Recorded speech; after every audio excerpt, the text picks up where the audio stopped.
ஷர்மிளா வணக்கம். 108 இடங்களில் தமிழக வெற்றி கழகம் கைப்பற்றி தனிப்பெரும் கட்சியாக சிங்கிள் லார்ஜஸ்ட் பார்ட்டியாக இருக்கிறார்கள். அறுதி பெரும்பான்மை கிடைக்காத காரணத்தால் ஆட்சி அமைப்பதில் சிக்கல் ஏற்பட்டு வருகிறது. 2 முறை தமிழக வெற்றி கழக தலைவர் விஜய் தமிழக பொறுப்பு கவர்னர் அர்லேக்கரை சந்தித்து பேசியிருக்கிறார். ஆனால் 2 முறையும் விஜய்க்கு பின்னடைவுதான் ஏற்பட்டிருக்கிறது. திருப்தி இல்லாத காரணத்தால் 118 என்ற மெஜாரிட்டியோடு வாருங்கள் என்று ஆளுநர் தெரிவித்து விட்டதாக கூறப்படுகிறது.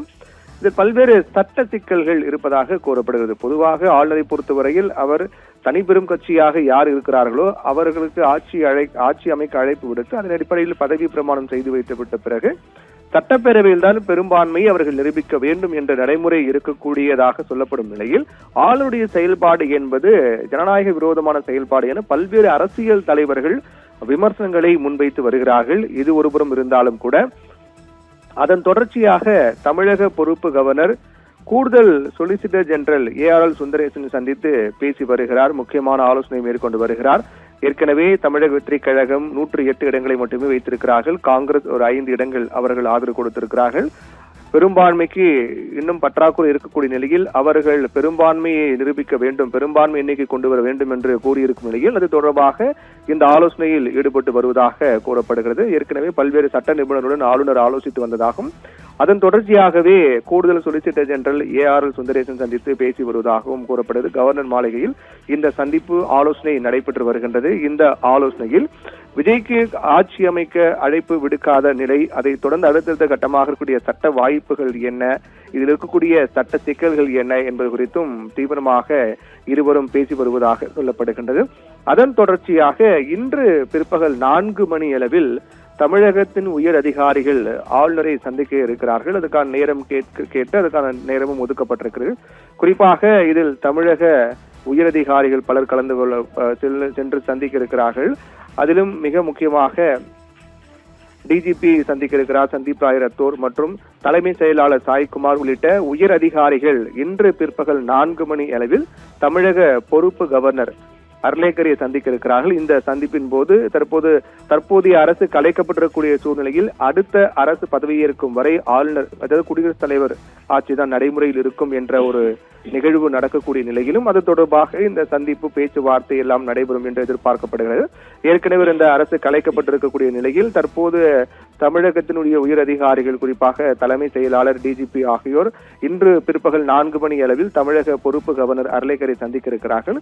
அப்போது பல விடயங்கள் அடுத்த கட்ட நகர்வுகள் குறித்தெல்லாம் விரிவாக பேசப்படும் என்றும் எதிர்பார்க்கப்படுகிறது.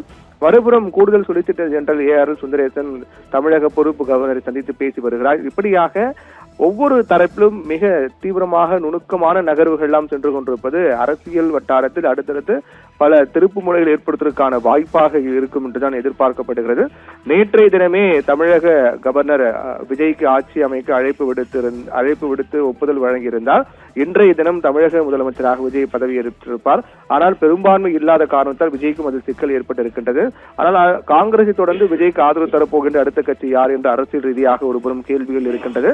மறுபுறம் தமிழக வெற்றி கழகத்தினுடைய தலைவர் விஜய் மற்றும் பொதுச் செயலாளர் புசி ஆனந்த் ஆகியோர் தமிழக வெற்றி கழக தொண்டர்கள் மற்றும் தாவேகாவுடைய மிக முக்கியமான நிர்வாகிகளுடன் தீவிர ஆலோசனை மேற்கொண்டார்கள். தமிழக பொறுப்பு கவர்னர் சந்தித்து விட்ட பிறகு நேரடியாக பட்டினப்பாக்கம் சென்ற விஜய் அங்கு தாவேகாவுடைய முக்கிய நிர்வாகிகளையும் சந்தித்து ஆலோசனை அடுத்த கட்டமாக மேற்கொள்ளப்பட வேண்டிய நடவடிக்கைகள் குறித்து தீவிர ஆலோசனை மேற்கொண்டார். அது ஒருபுறம். மறுபக்கம் அதிமுக MLAக்கள் அனைவரும் ஒரே இடத்தில் புதுவையில் இருக்கக்கூடிய சொகுசு வீட்டில் தங்க வைக்கப்பட்டிருக்கிறார்கள். தேவையற்ற குதிரை பேரம் மற்றும் தேவையற்ற குழப்பங்களை தவிர்ப்பதற்காக தங்க வைக்கப்பட்டிருக்கிறார்கள். மறுபுறம் திமுக பொறுத்தவரையிலும் அவர்களும் ஆலோசனை கூட்டம் அதே போன்று முக்கிய நிர்வாகிகள் ஆலோசனை கூட்டம் எல்லாம் தீவிரமாக மேற்கொள்ளப்பட்டு திமுகவுடைய தோழமை கட்சிகள் கூட்டணி கட்சி தலைவர்கள் விடுதலை சிறுத்தைகள் மற்றும் கம்யூனிஸ்ட் கட்சி தலைவர்கள் MK ஸ்டாலினை சந்தித்து பேசியிருக்கிறார்கள். விசிக மற்றும் கம்யூனிஸ்ட் கட்சியின் நிலைப்பாடு என்ன என்பது நாளை அதிகாரப்பூர்வமாக தெரிவிப்பதாக கூறியிருக்கிறார்கள். அப்படி இருக்கக்கூடிய பட்சத்தில் நாளை இந்த விவகாரங்களுக்கு முற்றுப்புள்ளி வைக்கப்படும். இந்த சிக்கலை விஜய்க்கு ஏற்பட்டக்கூடிய சிக்கலுக்கு நாளைய தினம் முற்றுப்புள்ளி வைக்கப்படுமா? அதாவது விசிக மற்றும் கம்யூனிஸ்ட் கட்சிகள் முடிவை பொறுத்துதான் அது அமையும். ஒருவேளை அவர்கள் ஆதரவு தெரிவித்துவிட்டால் 6 சட்டமன்ற உறுப்பினர்களுடைய ஆதரவு மொத்தமாக விஜய்க்கு சென்றுவிடும். அப்படி இருக்கும்போது விஜய் சிக்கலின்றி ஆட்சி அமைக்க ஏதுவாக இருக்கும். அதற்கான விஜய்க்கு ஒரு சாதகமான முடிவு நாளை ஏற்படுமா, அல்லது ஒருவேளை விசிக மற்றும் கம்யூனிஸ்ட் கட்சிகள் தாவேகாவுக்கு ஆதரவு இல்லை என்று தெரிவித்துவிட்டால் சிக்கல் என்பது இன்னும் நீண்டு கொண்டே செல்லும். அதை எப்படி விஜய் சமாளிக்கப் போகின்றார் என்ற ஒரு எதிர்பார்ப்பு. அதைத் தொடர்ந்து இதுபோன்று ஆட்சி அமைக்க காலம் தாழ்த்தக்கூடிய நிலையில் அது அரசியல் ரீதியாக தாக்கங்களை ஒருபுறம் ஏற்படுத்தினாலும் சட்ட ரீதியாக என்ன தாக்கத்தை ஏற்படுத்தும், அடுத்தது வாய்ப்புகள் என்ன என்பது குறித்து கூடுதல் சொலிசிட்டர் ஜெனரல் ஏஆர் சுந்தரேசனுடன் தமிழக பொறுப்பு கவர்னர் ஆலோசனை மேற்கொண்டு வருகிறார். இதைத் தொடர்ந்து இன்று பிற்பகல் 4 மணி அளவில் உயரதிகாரிகள் டிஜிபி மற்றும் தலைமைச் செயலர் ஆகியோர் ஆளுநரை சந்தித்து பேச இருக்கின்றார்கள். ஷர்மிளா, விரிவான விவரங்களை வழங்கியமைக்கு நன்றி பிரவீன்குமார்.